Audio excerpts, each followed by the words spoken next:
Haïti? Oui, non, je n'ai jamais été par contre. Oui, d'accord. Tu entends parler d'Haïti, des infos, de ce qui se passe? Oui.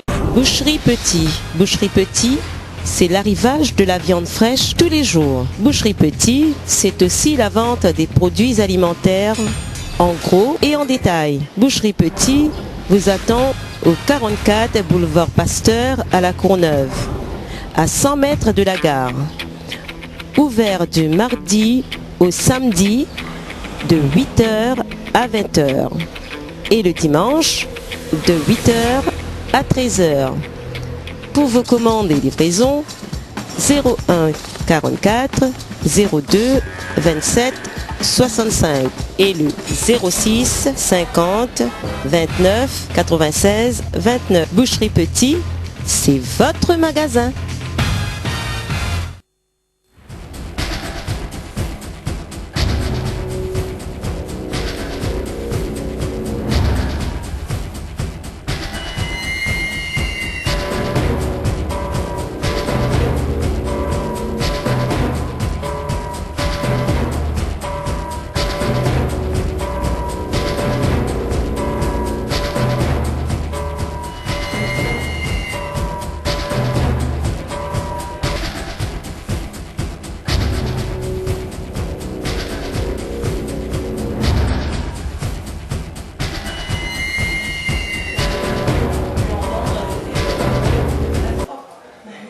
Alors, qu'est-ce que vous souhaitez dire? Cela vous fait penser à quoi, Haïti? Je sais qu'Haïti, c'est un pays pauvre et qu'il faut tout faire pour les soutenir, que ce soit financièrement ou juste un seul conseil, un seul clin d'œil aux personnes en difficulté. Vous avez dit que Haïti est un pays pauvre. Je ne crois pas que j'ai envie de d'accord avec vous, parce que Haïti fait partie des pays de l'Amérique latine. Comment on pourrait dire ça, monsieur Jean-Miguel? Je partage pas ce point de vue. Haïti n'est pas pauvre. Haïti a été appauvri, Haïti est tenu par une dette qui est liée justement à son dépendance, qui, je ne vais pas revenir dessus, qui empêche le pays aujourd'hui de prendre son envol. Par contre, ce que beaucoup de gens ignorent, c'est que les États-Unis, le Canada, les pays d'Amérique latine doivent leur indépendance aujourd'hui à Haïti, mais personne n'en parle. Personne n'en parle. Donc, Haïti, c'est pas le pays. On s'en sortira de toute façon. Sur les économies du direct, mesdames, messieurs, vous avez compris, bien sûr.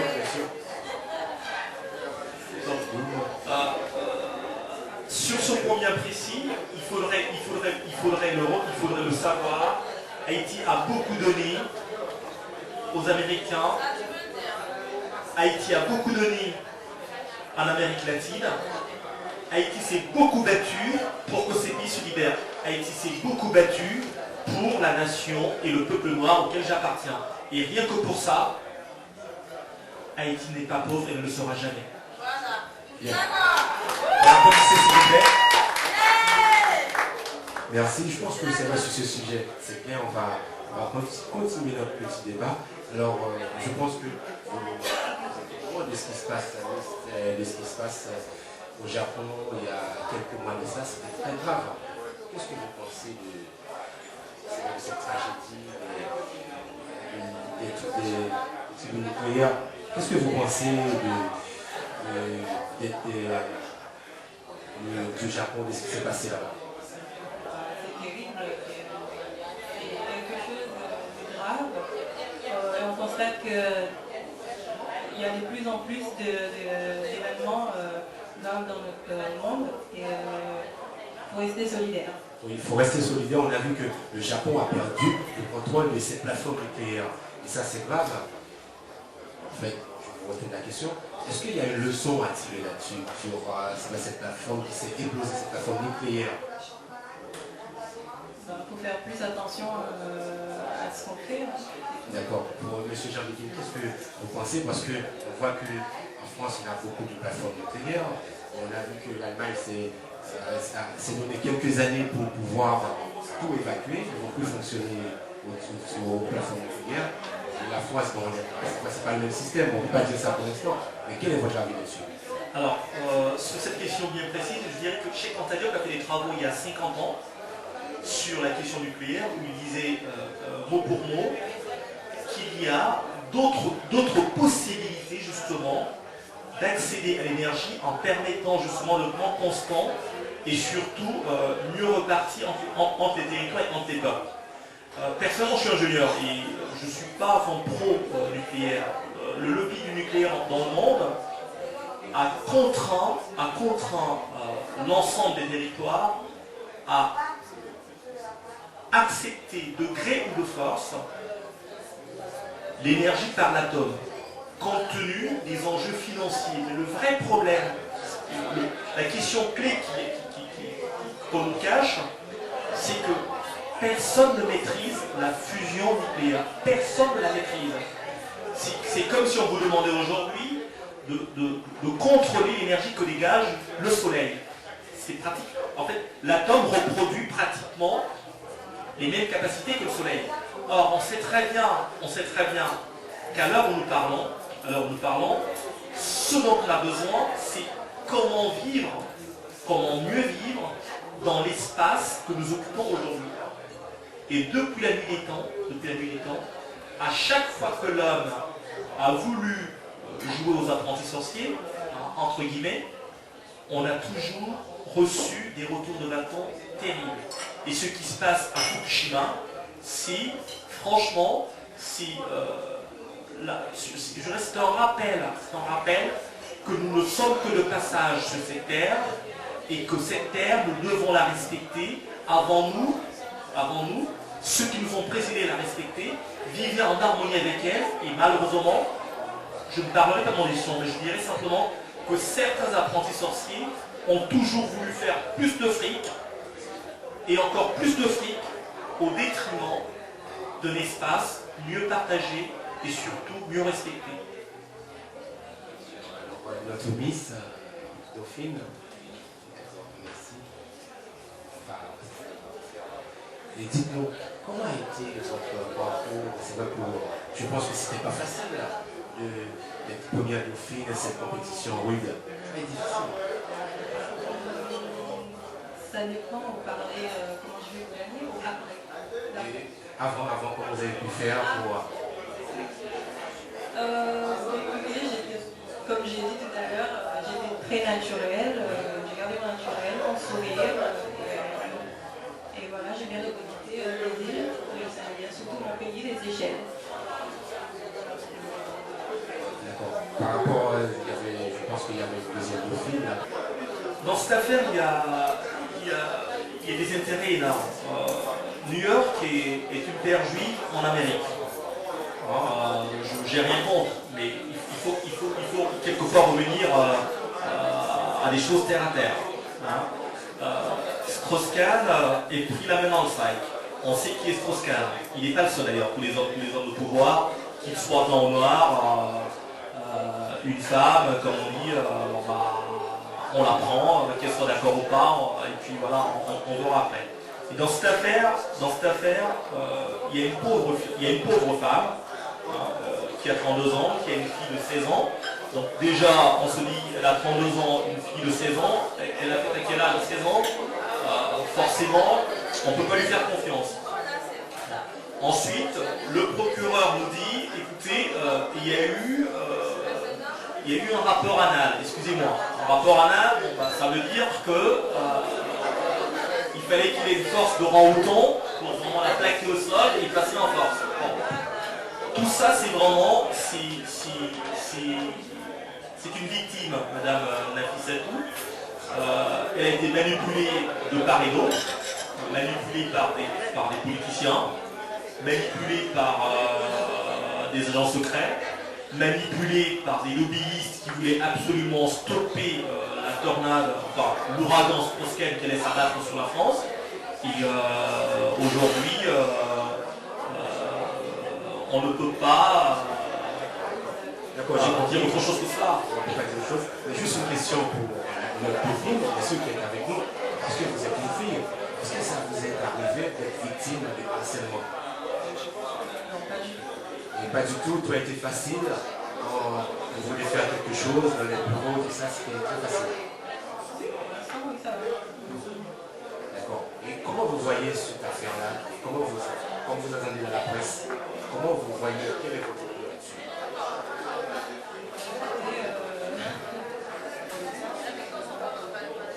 J'ai pas d'opinion, je sais pas. D'accord, d'accord, ok. Alors, M. Biguin, il est vrai, mais c'est bon, on ne va pas rester sur ça. Profil pour une femme, mais surtout la question que je voudrais poser, l'affaire de System, est-ce que cette affaire-là n'aura pas une importance économique mondiale? Ce n'est pas ce poste en lui-même qui pose problème, c'est le capitalisme tel qu'il est aujourd'hui. La financiarisation pose problème à l'ensemble des territoires. On nous dit aujourd'hui, nous sommes dans un système ouvert qu'on appelle la mondialisation. Mais c'est quoi la mondialisation? C'est vendre toujours plus et c'est contraindre à ceux qui doivent acheter de s'endetter davantage. La vraie question qu'on devrait se poser aujourd'hui, pour vendre, il faudrait fabriquer dans des pays où la main-d'œuvre coûte le moins cher possible. Pour acheter, il faudra avoir un pouvoir d'achat. Donc l'un dans l'autre, on s'aperçoit qu'on est vraiment dans un jeu de but. Le monde va se réveiller pour la simple bonne raison que depuis le plan Marshall européen, après la Deuxième Guerre mondiale, l'Occident a vécu à crédit. L'Occident a vécu en saignant l'Afrique, en saignant les territoires asservis, et malheureusement, les générations nouvelles s'opposent, se battent et disent aujourd'hui, il n'est pas question que toutes les générations puissent subir et passer sous les fauches colis d'une petite minorité. Je vais quand même rappeler une chose, l'ensemble des richesses du monde sont captées par 2% de la population mondiale. 2%. 2%. Donc ça veut dire quoi? Ça veut dire qu'aujourd'hui, j'ai Internet, quand on regarde mon Internet, ils sont à peine 8. Ils sont à peine 8. Quand on regarde les grands commerçants, les grands groupes, ils sont à peine 10. À peine 10. Et quand on regarde les territoires où on fabrique cette marchandise, il n'y en a pas deux. Il y en a 3. Il y a la Chine, l'Inde, le Brésil. Et c'est ça qu'il faut changer. Alors justement, on va continuer. Mais par contre, on va dire, c'est vrai, au revoir à notre Miss. Et puis on va voir. Tout à l'heure, en France. Bonsoir, c'est quel micro celui-là? Bonsoir à tous. Alors, Huguens, présentez-vous. Je m'appelle Huguens, justement, je suis originaire d'Haïti. Qu'est-ce que je peux dire de moi? J'ai commencé dans la musique en France dans les années 80. Comme on disait à cette époque-là, quand tu étais jeune, tu voulais faire de la musique, du théâtre, etc. Beaucoup de difficultés. Donc qu'est-ce qui m'a amené à faire de l'événementiel avec mon ami Teddy qui n'a pas pu être là aujourd'hui? On a créé cette structure qui s'appelle Prodman événementiel. En fait, c'est pour permettre aux jeunes d'aujourd'hui de pouvoir se produire. Il y a beaucoup de jeunes qui ont beaucoup de talent. Alors, je vais vous dire. Alors, je ne voulais même pas y aller à son programme. C'est un truc comme ça, je l'ai vu. Je l'ai rencontré sur Place de la Nation en train de filmer. Et comment ça s'appelle c'est les 10 mails. Voilà. Et puis, il m'a dit, c'est pourquoi il m'a appelé, on a resté en contact. Il m'a dit que je fais une soirée, il faut que tu viennes, Moi, j'ai pris une caméra comme ça, j'étais allé avec le caméraman. Et puis, on arrive. Quand j'étais arrivé, j'étais surpris de voir comment il y avait une personnalité, mais vraiment internationale. Il y avait Roger Mila, il y avait Patrick Vieira, mais vraiment, alors, c'est quoi Prodman Production? Comment vous avez créé cette grande production? Prodman, on a fait ça, ça a été créé en 2001 par Teddy, mon partenaire, et moi-même. Donc nous venons tous les deux de la musique en fait, on faisait tous les deux de la musique, on en fait encore, mais bon, là on s'est dédié à aider les jeunes d'aujourd'hui, qu'ils soient dans n'importe quel domaine, qu'ils soient des peintres ou des artistes qui veulent faire du théâtre. Nous mettons en place des événements de qualité qui va permettre à ces jeunes artistes de pouvoir se produire, parce que actuellement, il y a des jeunes qui sont dans la rue, qui ont des talents. Il y a beaucoup de talents, mais il n'y a pas les moyens de pouvoir exister. Nous on s'est dit, on va prendre notre courage à deux mains, on va faire des choses pour que les jeunes puissent être reconnu, qu'il puisse être reconnu. Voilà. Je vous rappelle qu'il est haïtien. Voilà. Il est haïtien pour ce qu'il fait, c'est vrai, je le félicite. Et puis, je ne sais pas comment il fait pour aborder toutes ces grosses têtes. Disons que au début, c'est un peu difficile. Quand vous allez, bon, j'arrive comme ça, oui, monsieur Roger Mila, j'ai fait telle chose. Demande, oui, tu es qui? Ouais, voilà. Je dis, voilà, je suis un jeune qui pense que, voilà, tant qu'on a le courage, on peut tout faire. Et pour Patrick Vieira, explique-moi comment vous êtes pu le ramener là-bas. Patrick Vieira, c'était un peu difficile. Je suis arrivé, disons qu'il y avait les jubilés de Bernard Lama. Ouais. Je me suis présenté au Parc de Prince. Je dis, voilà, je fais partie des Prodman événementiels. Je veux voir monsieur Vieira. Il m'a dit, ah bon, vous êtes qui? Je dis, Prodman événementiel. Je veux voir monsieur Vieira parce que j'organise l'événement, j'ai chaud qu'il soit là. On m'a fait tourner en rond. Au bout d'un moment, si vous n'êtes pas vraiment tenace, vous allez abandonner parce que bon, quand on n'est pas connu, on va à tel endroit, etc. On a même réussi à passer sous Téléfoot, sous TF1. C'est vous dire qu'il faut vraiment insister dans la vie. Mais nous, le message qu'on peut faire passer aux jeunes, c'est de dire que quand vous avez quelque chose à cœur, il ne faut jamais abandonner. À force d'insister, vous allez finir au jour un moment par y arriver. Donc voilà, c'est à force d'insister. Voilà, au bout d'un moment, on a présenté notre projet. Donc, ce qui est important, c'est de permettre aux jeunes, quand vous avez un projet, de monter un dossier et de le faire jusqu'au bout. Nous, c'est qu'on rencontre les jeunes, ils ont beaucoup de projets, mais ils n'ont pas la capacité de monter un dossier et d'aller trouver des partenaires financiers. Le plus important, c'est ça, c'est de trouver des partenaires financiers. C'est de pouvoir leur dire, voilà, la structure, c'est de faire comme ça, vous allez pouvoir réussir. D'accord, c'est bien. Et puis, on a vu, il y avait Piadatis, c'est vrai, il y avait Black Baby. Oui, il y avait pas mal d'artistes comme Amirati qui nous a suivis, franchement, c'était très sympa. Comme tout événement, on en fait plusieurs, tous les mois on a des événements. Comme par exemple le 13 juillet, on va refaire encore un autre événement avec pas mal d'artistes qui seront sur place. Des artistes confirmés. En fait, cet événement, on met des artistes confirmés et on met aussi des artistes à venir. Ça les permet de se produire. Ça va se passer au CUNY sur les Champs-Élysées ce jour.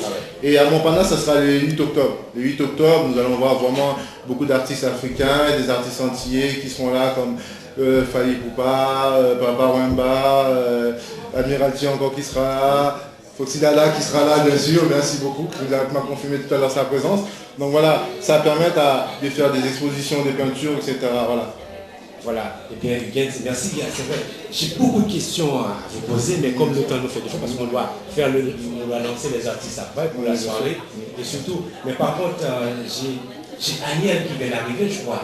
Est-ce que tu peux venir en quelques secondes, comme ça, pour parler de votre production? Parce que surtout, ce qui compte, c'est que les gens qui font les choses, il faut les présenter pour qu'ils puissent avoir plus de courage pour persister. Bonsoir Aniel. Bonsoir. Ça va? Ça va, merci. Alors, parle-moi, c'est vrai, comment vous avez pu faire pour être à la tête de tous ces Miss, tout ça? Donc, alors, moi, je fais partie de l'association Mar événementielle. Donc, je suis l'assistante de l'association et on a pu organiser l'élection Miss Océan Indien le 3 juin dernier. Donc, c'était la première édition. Pareil, en fait, il faut avoir beaucoup de culot pour pouvoir frapper à toutes les portes. Donc, on a eu pour ambassadeur François Turpère, Claudicia. Et une des PDG en fait de Coloris qui est Djeneba Bakiri. Ah, d'accord. Alors, je pense que c'est vrai que ça fait beaucoup de projets pour les Miss et maintenant, et tout à l'heure j'avais reçu la charmante, Baby, bien sûr, elle est très bien. Bon, mais je crois que c'est vrai, il y a beaucoup de projets pour votre association. Parle-nous un peu. Nous, les projets, c'est vraiment de faire découvrir l'océan Indien, parce que c'est vrai que c'est une partie en fait du monde qui est un petit peu oubliée en France. Donc c'est vraiment promouvoir les îles telles que la Réunion, Mayotte, Madagascar, l'île Maurice, les Seychelles et les Comores. D'accord. Très bien Aniel, et puis Omar n'est pas là ce soir. Non, Omar n'a pas pu être présent parce que en fait il est aussi DJ, donc il a une prestation ce soir, c'est pour ça qu'il n'est pas là. D'accord. Bon bien, je vous remercie et puis surtout vous présenter, c'est vrai, toutes les salutations, c'est vrai, à la deuxième dauphine et puis la Miss. Oui, elle s'excuse, elles n'ont pas pu être présentes. D'accord. Et puis on se dit à très bientôt. Merci beaucoup. D'accord. Merci pour votre message. Maintenant, voilà, je crois.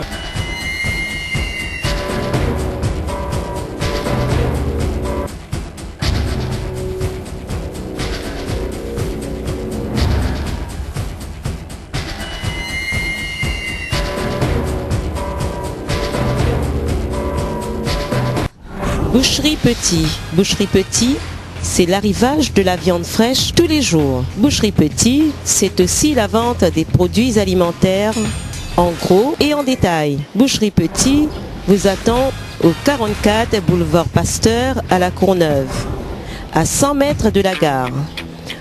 Ouvert du mardi au samedi de 8h à 20h et le dimanche de 8h à 13h. Pour vos commandes et livraisons, 01 44 02 27 65 et le 06 50 29 96 29. Boucherie Petit, c'est votre magasin.